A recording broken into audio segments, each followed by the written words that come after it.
Buzz Bunny is hopping up and down a set of stairs, one step at a time. In how many ways can Buzz start on the ground? Make a sequence of 6 hops. Each hop either up one step or down one step, and end back on the ground, never going below the ground? You can pause here and solve the problem before seeing the solution.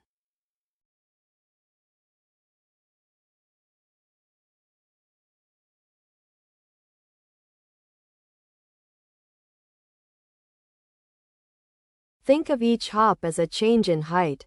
Up adds 1, and down subtracts 1, to finish back on the ground after 6 hops.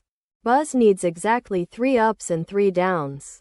The catch is that he can never go below the ground, so his height must stay at 0 or higher the entire time.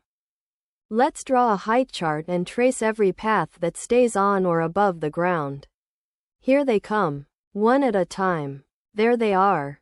5 valid paths. Every other arrangement of 3 ups and 3 downs would send Buzz below the ground. These staircase paths are called Dyck paths, and their count is the third Catalan number, which equals 5. So the answer is 5. The answer is 5.